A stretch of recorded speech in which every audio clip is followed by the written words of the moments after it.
Hi there, everyone, and welcome back to another episode of Office Hours. This time, I'm super excited to welcome not just someone that's become a friend of mine, but also someone that has become an amazing co-pilot on the Lucia platform. She is known for her incredible branding and design work. She has even started working on the social media accounts for Lucia and many other travel and hospitality brands. She's truly gifted, and not just in the way that she does her own marketing and builds her own brand of business, but also in advising others. So I thought there's no better way to help share her knowledge, but to bring on Nikita with us today. So Nikita, thank you so much for joining us. It's such a pleasure to have you on and chat marketing with you. Amazing. Thank you so much, Grace. I'm so excited to be here. My first podcast guest appearance. I'm very excited.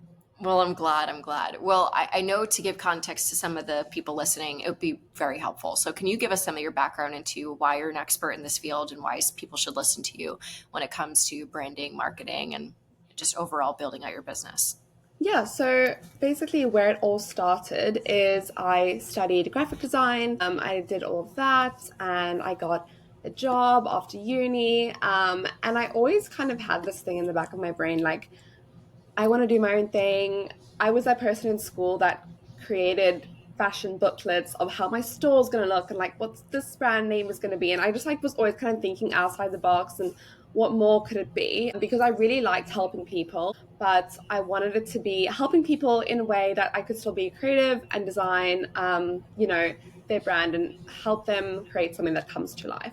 So I kind of went along and I got my first job in London after I moved here from South Africa. And I kind of went job to job and I wasn't fully happy. And I just always kind of thought, like, I remember being at a restaurant with my friend and saying, oh, I really want to start freelancing, but like, I don't really know where to. I'm really nervous to post on socials. I'm really nervous to post my first post. I'm really nervous to just put myself out there. Like, why should people even listen to me? And she was like, just do it. And I was like, do you know what? I'm just going to start. I'm just going to do it. And yeah, ever since then, I basically was building my business alongside my 9 to 5. And then I managed to connect with various people through Lucia, through word of mouth, networking, everything like that. And yeah, through that, I've kind of learned along the way. And I think I've always been really interested in strategy and consumer psychology. Like, I almost wanted to do a master's in consumer psychology, Yeah. but I think I've just kind of adapted and I kind of use that every day in terms of social media marketing and like the psychology of how people look at things. So yeah, I think through just self-teaching a lot of strategy situations and going through the motions with different clients. I think now from having quite a few clients, I have like proper procedures in place, proper setups. And yeah, I just really like helping people create that brand presence. Totally. Well, you're definitely underselling yourself too from the perspective of now, even after just, leaving the full-time job to pursue entrepreneurship on your own and building out your own studio, you've become very popular very quickly in the hospitality, especially luxury hospitality and luxury travel space, which is so exciting to see just because you have such a knack for it and you're truly so talented at it. And so one of the reasons why I wanted to bring you on here is because I've seen it myself and I've seen kind of the work that you do. And I want to help bring some of our listeners along for the ride and understanding how to build out your niche, how to think about content strategy, how to think about content from the perspective of your marketing, but also storytelling, and kind of dig through all the different pieces of marketing in the perspective that you're really great at. So let's just jump in. I want to ask you, just kicking things off here, when you think about personal branding, a lot of the Mhm. folks listening to this are either in the middle of starting their own business, they're growing their own personal brand, there's someone who's thinking about it. There's a lot of different levels that someone might be at. So can you just dig into how important personal branding is?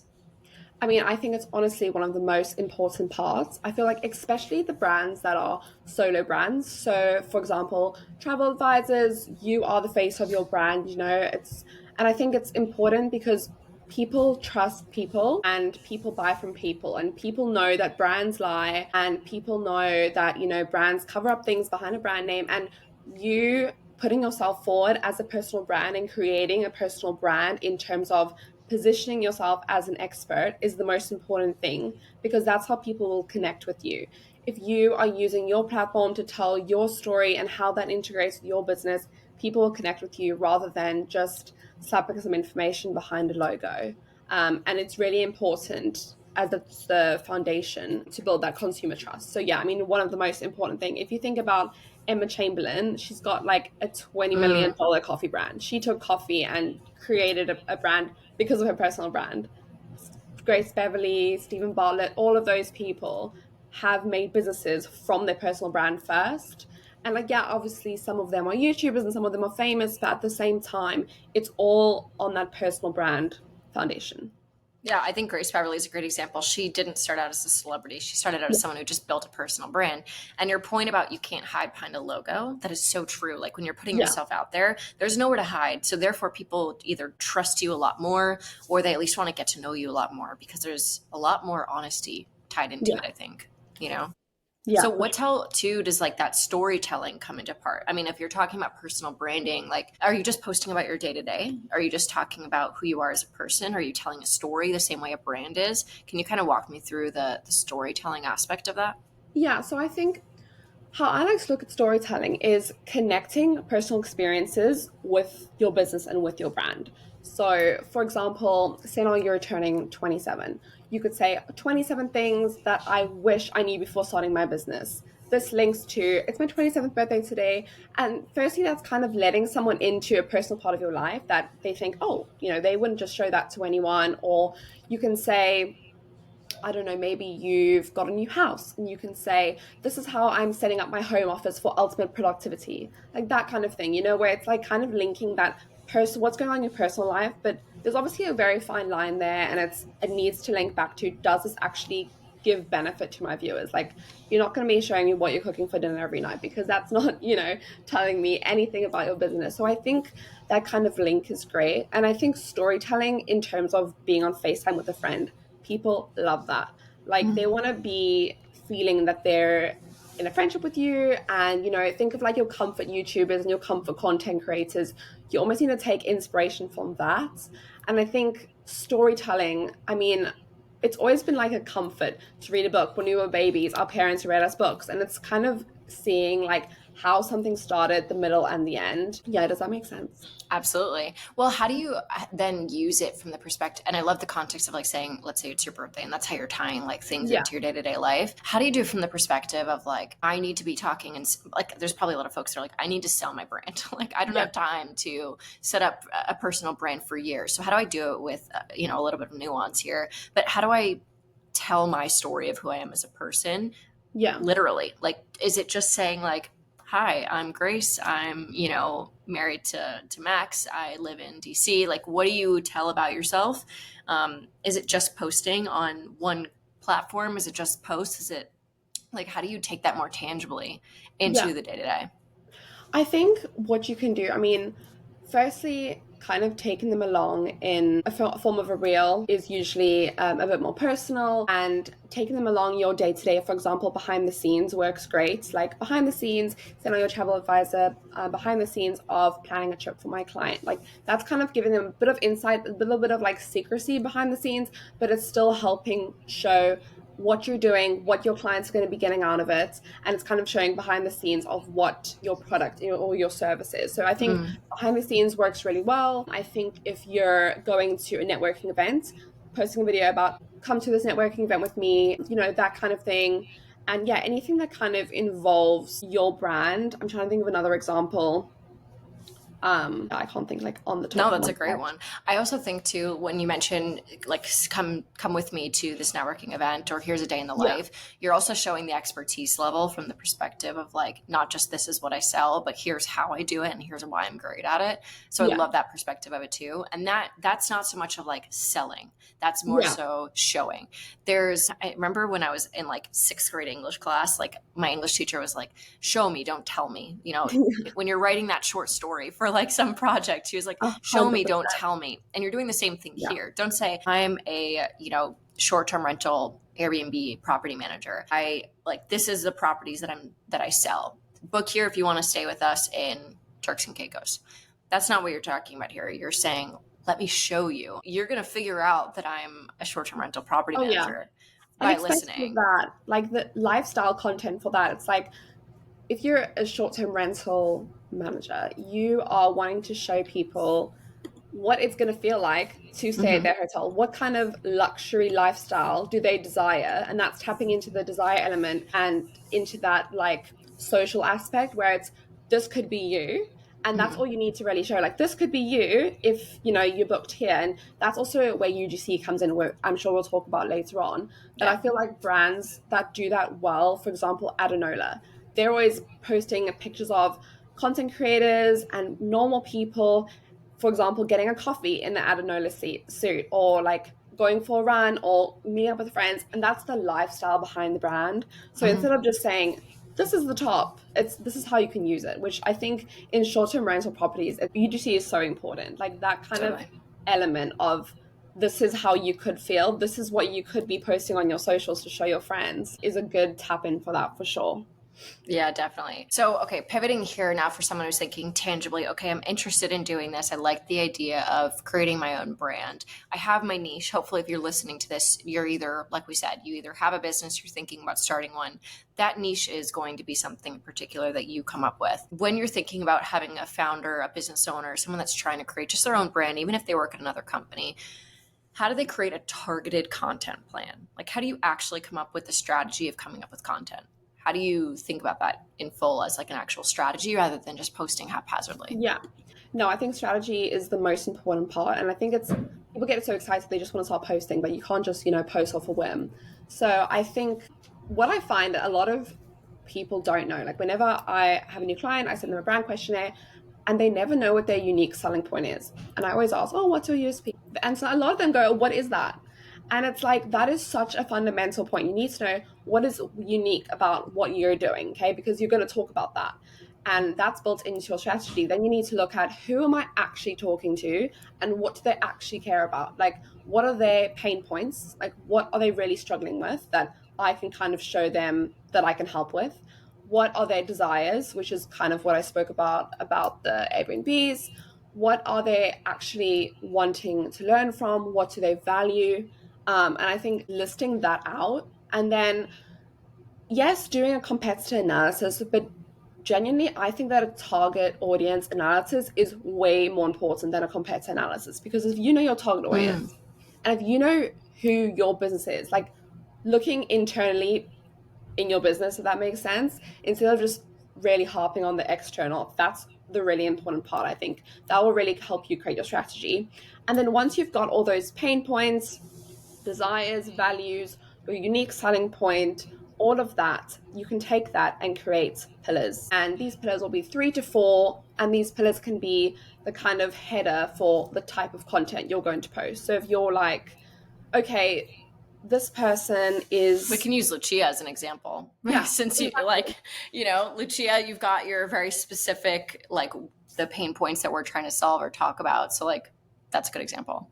Exactly, exactly. So, I mean, yeah, then you've got the content strategy for one of the pillars will be okay, these business owners don't have enough time to do their social media, do their marketing, do their email campaigns. They don't have enough time in the day. Therefore, this is one of the pain points that we're going to talk to. And therefore, Lucia will be able to sell through that pain point because they can say, we can help you free your time. We can help you have longer weekends. We can help you work 4 hours a day instead of 40 hours a day, that kind of thing. And that's, I think, tapping into the pain point of how you can help instead of saying, this is what we do. And Yeah. it's just getting that emotional moment.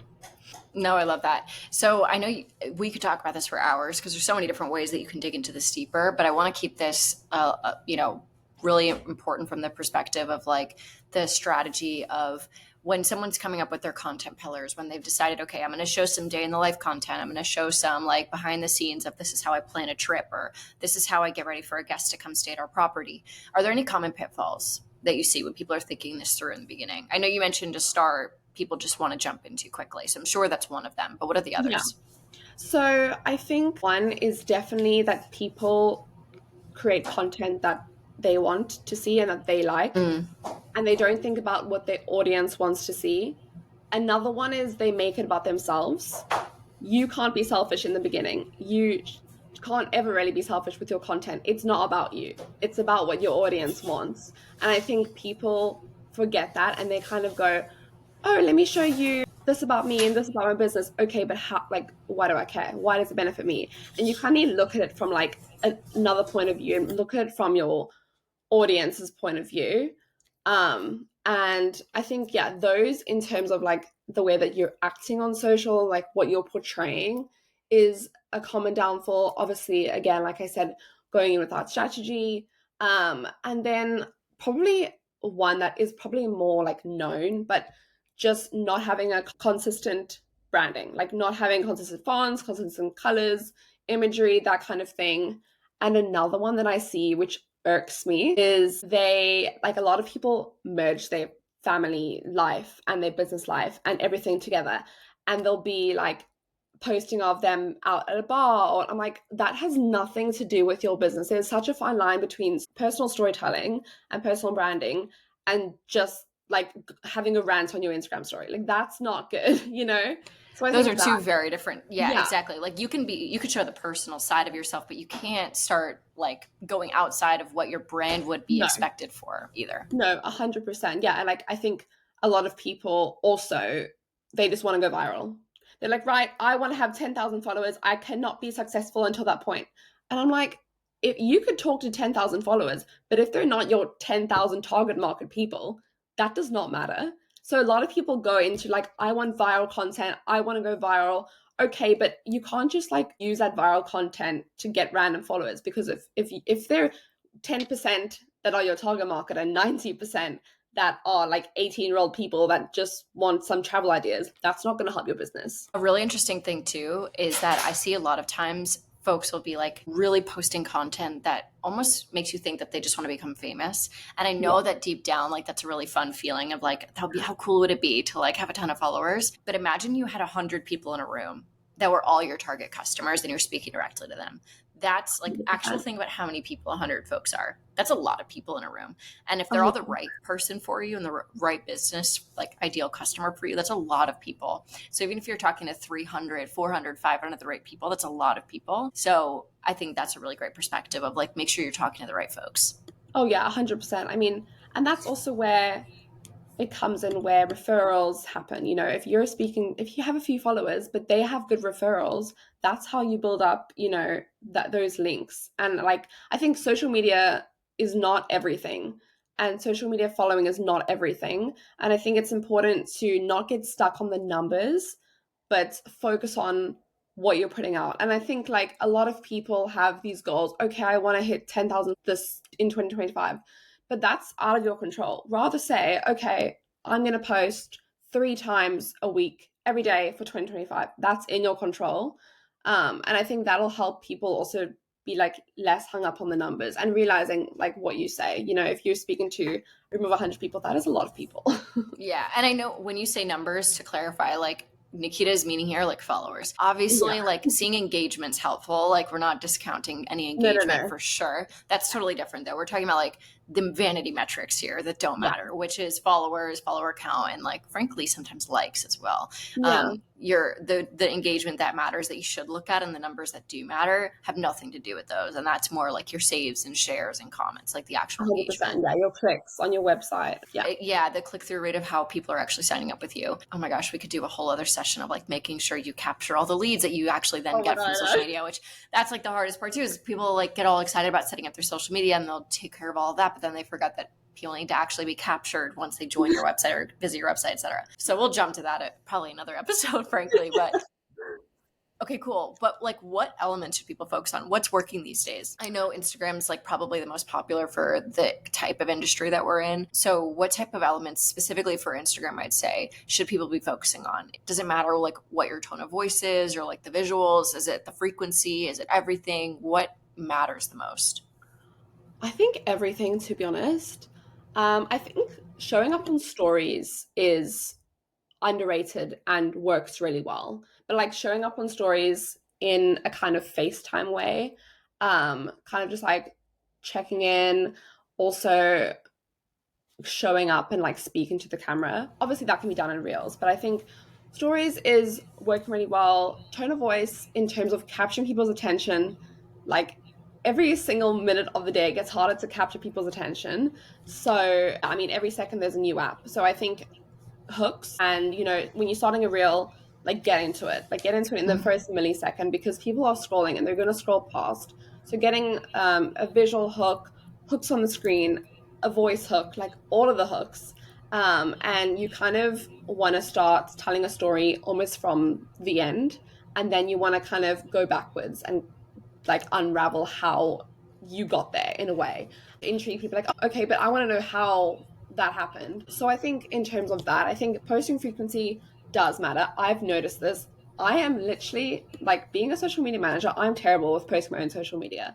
I I know, texted my isn't that friend the other hilarious? day. I was like, I need my own social media manager. Genuinely, like Mhm. I cannot do my socials because I feel like when you focus on your clients, you're gonna get that work done. But when it's yours, you're like, oh, it's fine.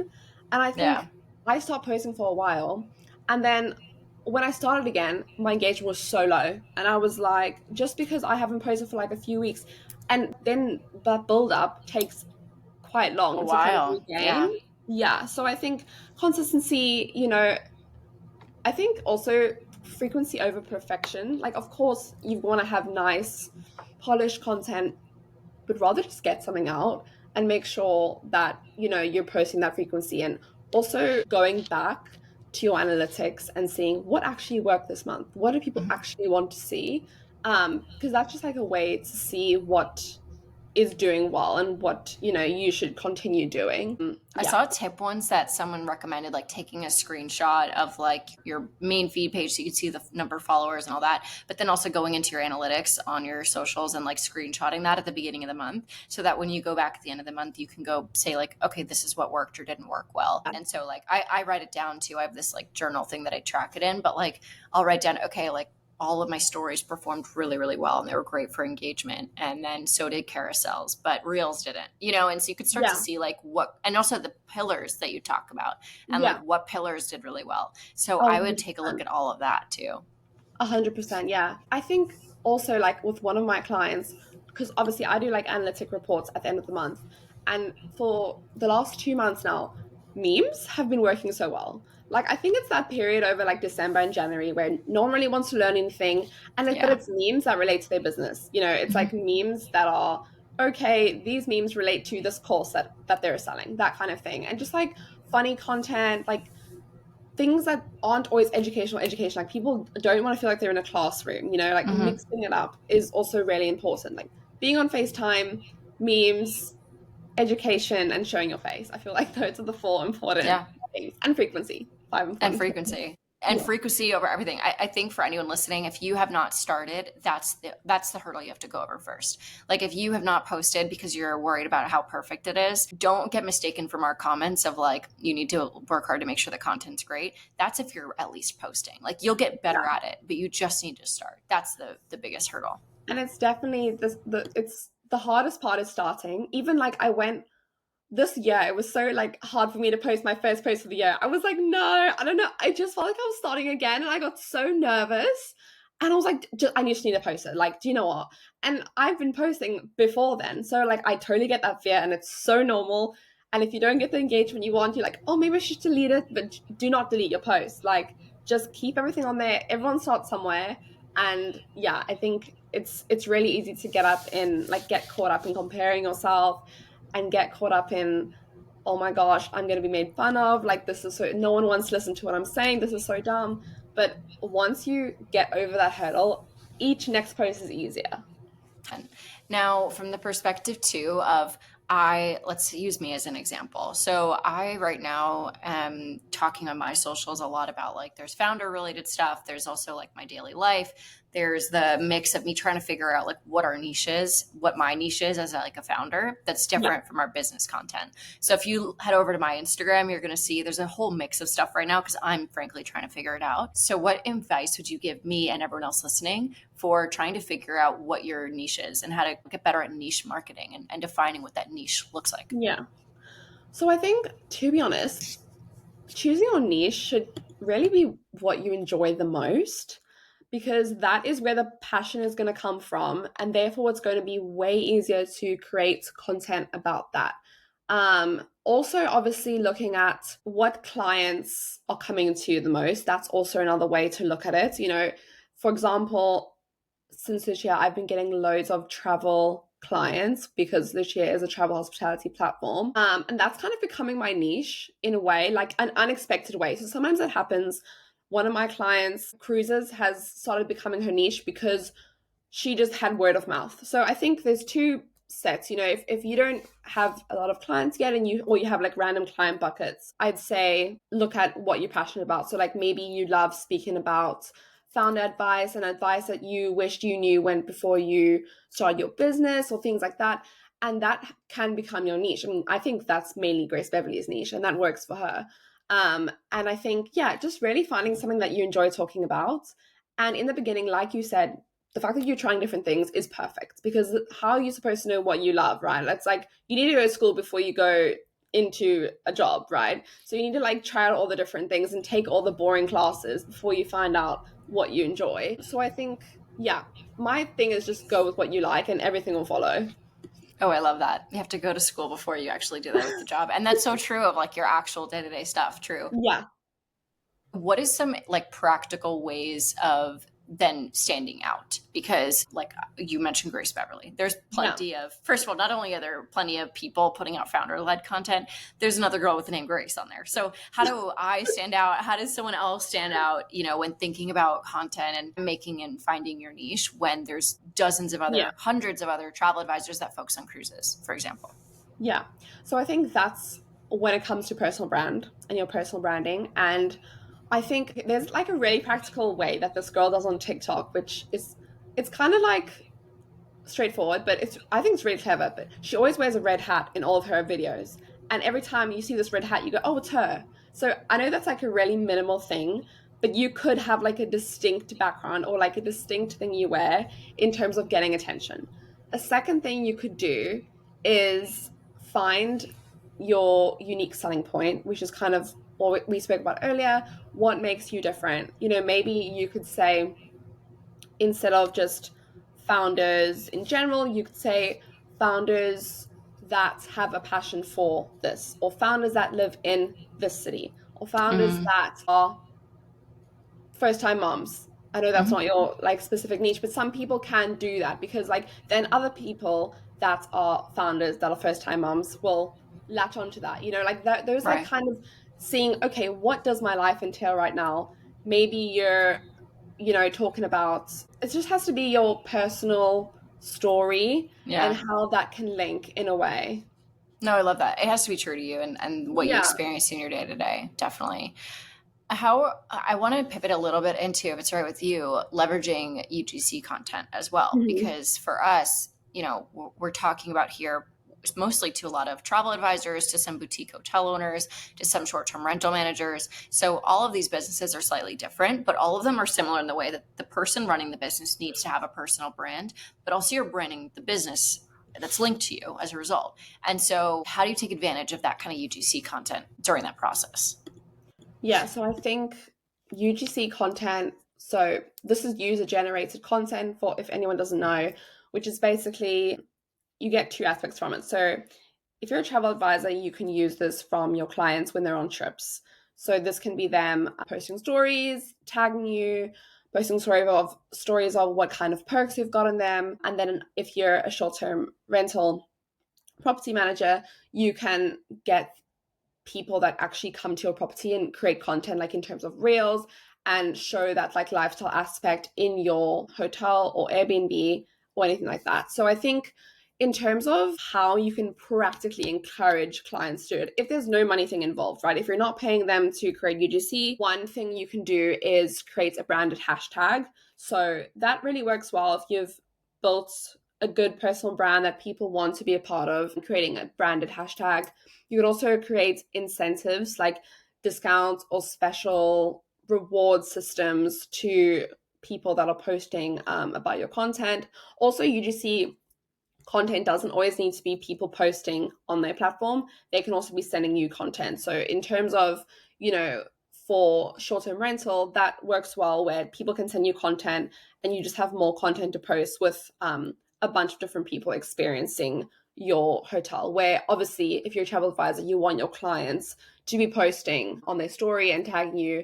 And I think also, so brand hashtag or and incentives such as discounts, but I think also make it really simple, like make the process really simple, because if people need to do something for no reward and it's really difficult, they're not going to do it, you know?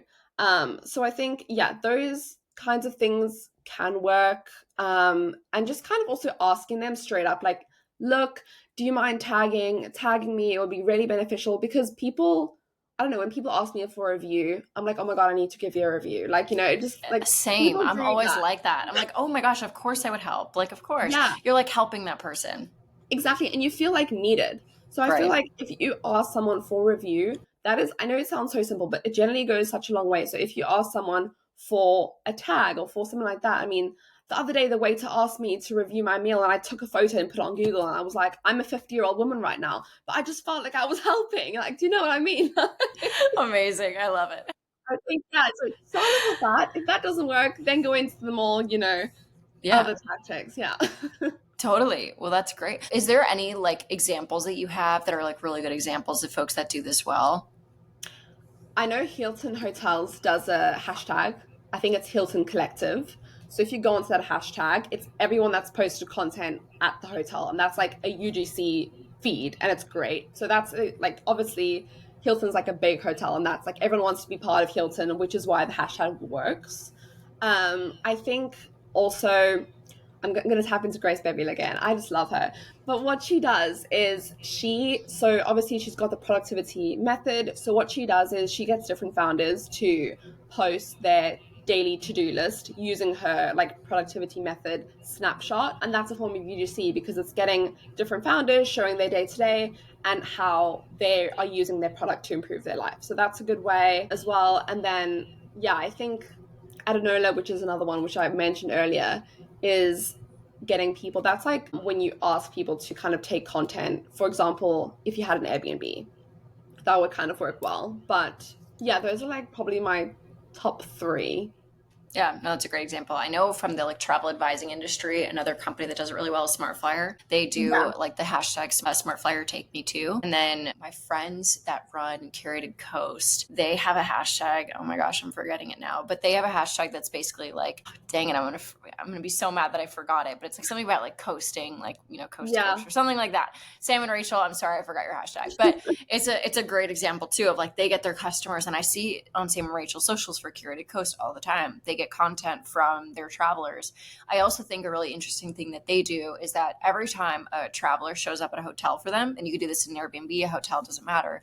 Anytime someone shows up at their, destination, they have already pre-sent the hotel a little PDF that they've created on like Canva or whatever they use. And it's just like a welcome note to the traveler. But at the end, there is a hashtag and it literally says, please post on your stories and tag, or, on your I feed love and that. tag Curated Coast and then this hashtag. And they always have content, like UGC content rolling, because every time someone shows up, there's a piece of paper that has their branding. It's a welcome note from them. The hotel, it's 2 seconds of effort and like they I send love the it. business, so they're happy to do it. And it shows up in their hotel room, and the traveler will be like, oh my gosh, like this is so sweet. First of all, the client, our travel advisors thinking of us. And also I can help their business, of course. And it Yeah. works every time.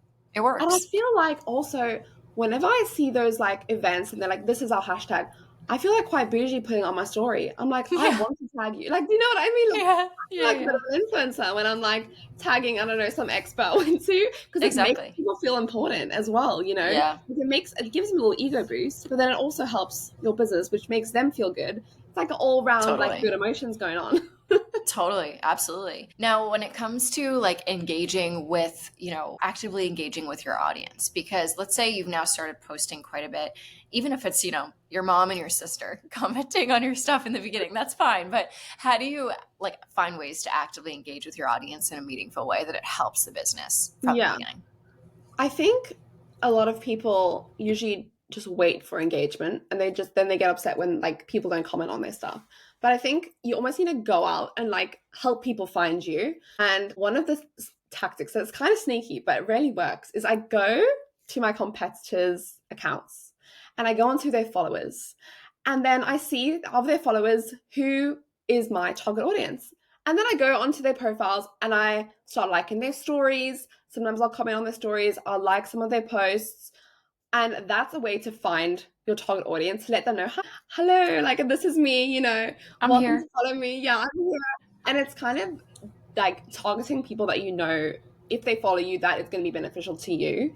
And I Hmm. think also engagement in stories is like the most personal engagement that you can kind of get, like direct messaging, reacting to stories, that kind of thing is a bit more personal. Yeah, I feel like anytime someone's commenting on my stories, it's like someone's like texting me, like it's a Exactly, personal 100%. thing. Yeah, and I think that's like in terms of if you're not getting engagement, this is a good way to go about starting that engagement train, like taking charge.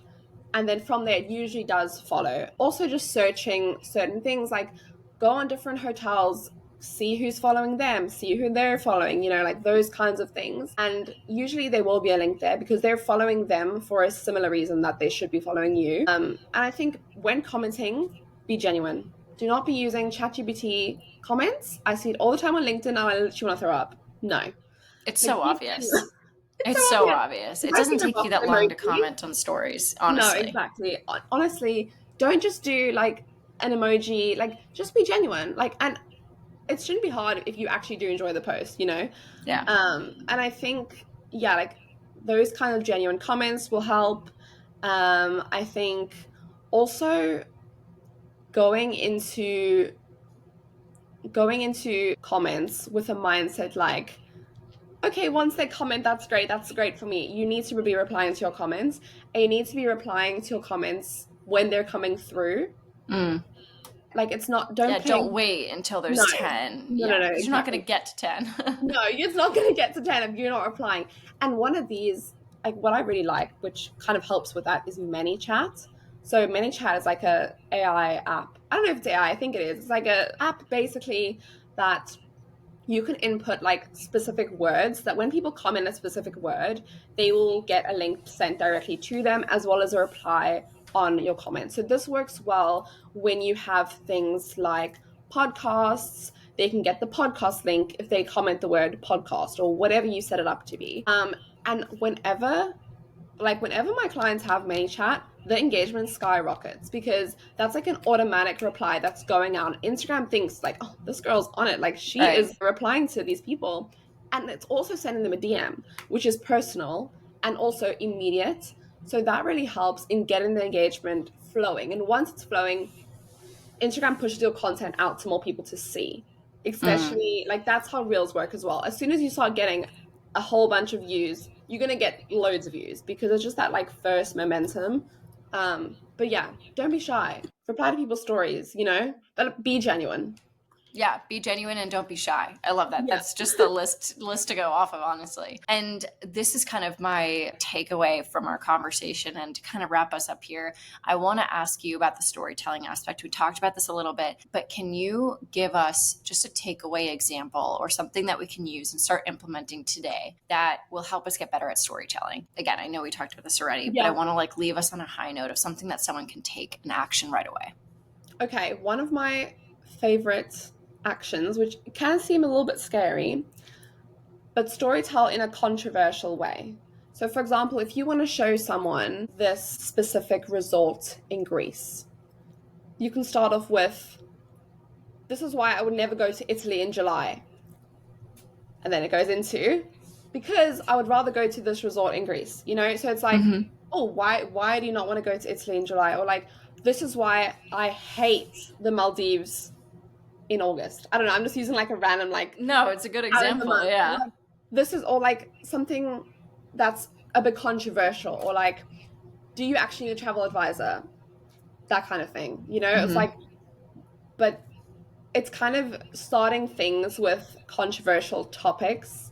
That works really well in getting people that's a hook. And Mm-hmm. that is immediately your real hook. And you can even use that on carousels, instead of saying destination spotlight, like think of something more creative. And I think just also saving a bunch of inspiration, that's great, but taking that and then implementing it is important as well. So yeah, I think those kind of like controversial posts do really well. And yeah, it's scary, but at the same time it's different. It stands out. Like because people think that businesses should be so like corporate and black and white and professional. And when people add a bit of spice, they're like, oh, like what's she Yeah, doing over this is there? finally interesting. Yeah, Yeah. exactly. And it's a bit like, it's like when you're watching a series. Like if it's just boring the whole time, no, you're just gonna get next Oh, series. that's so true. So That's I so think, true. yeah, grabbing people's attention, be controversial, just I love it. test the What waters. is we already did this from the storytelling lens, but is there Mhm. any let's give one more final takeaway. Is there one thing that we could take away from this conversation? So I think one more thing that I actually didn't mention is optimize your profile.